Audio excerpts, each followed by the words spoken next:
For the council, we have a 5-minute public comment period at the beginning of the council, and I think it was like 23 or 24 people that spoke for the Muslim community about the stories. And what I have for is the resolution we pass. It needs to be passed in other municipalities. It calls, as Steve said, for the government to re-examine the cases of the Muslims with the preemptive prosecution and the agent provocateurs, as the Inspector General asked, and that's what it is. It's simple. It just, that's what it asked for. It's, that the government really should follow the Inspector General's advice. And it wasn't just one Inspector General. It was 5 of them from different departments of the federal government that did this study. And that's what it does. But we need to have, it has to be broader. We need people from Syracuse and other cities and other states to do this. As Steve said, we need, in order to get Congress to take action, in order to get the other parts of the government to do something, they need to hear from as many voices as they can. And an example of this is when we tried to pass this in Albany. We had all these people come up, it was in April, to vote on, to speak. And one of our council members, who happens to be an attorney, could not believe that our government acted this way. He could, and he's not a young man, he's 60 years old, so he's not much older than me, actually. But he couldn't believe it. He said, no, our government doesn't do that. We don't hold evidence back in cases. They can't do that. They can't have, they have to show you all the evidence.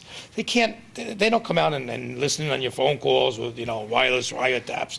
It doesn't happen. And luckily, Kathy Manley was there and works for the law firm she works for, that this council member knew one of the principals of that law firm, and he spoke well. If that's really true, I mean, this guy's a Vietnam War veteran and all this stuff. I have a lot of respect for him, and if that's really true, then I'll support the resolution, which he did. But he couldn't get into his mind, and that's, if it's true with him, it's true in a broader sense, because he's not the only one thinking that way.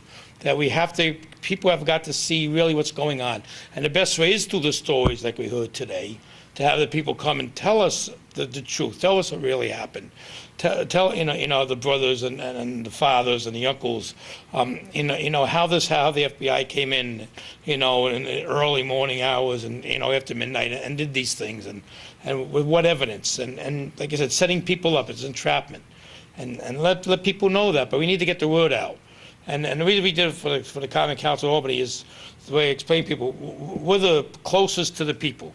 Your city council, town boards, those types of things, they're the ones that are closest to the people.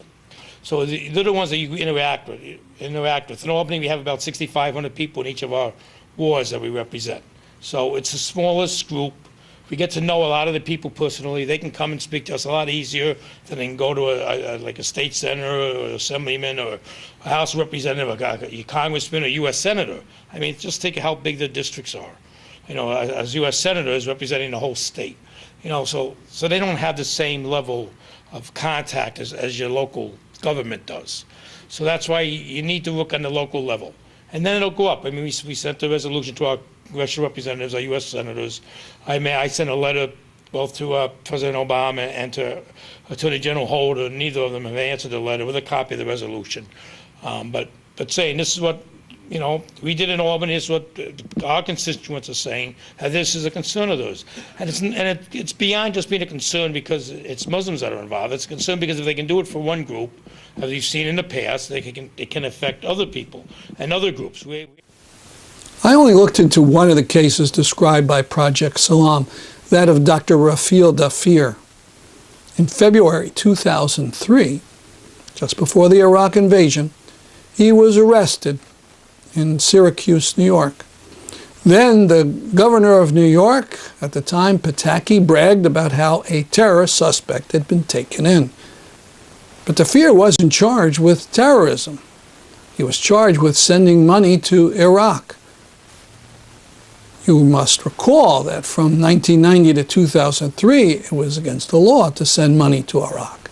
It was U.S. policy then to starve and sicken Iraqis to death as a way of pressuring Saddam Hussein. So it was illegal to send anything over there. Dafir was convicted of sending several $1 million, much of it his own money, over to Iraq, and other white-collar crimes. He was sentenced to 22 years in prison and has been there ever since. Now, legal action continues, and this fall, a judge will hear a plea about whether he should be resentenced. I wrote a piece on this for Op-Ed News, arguing that the sentence should be reduced to time served. After all, no matter what else he was doing, he was saving lives. You can read it at our website, thestruggle.org.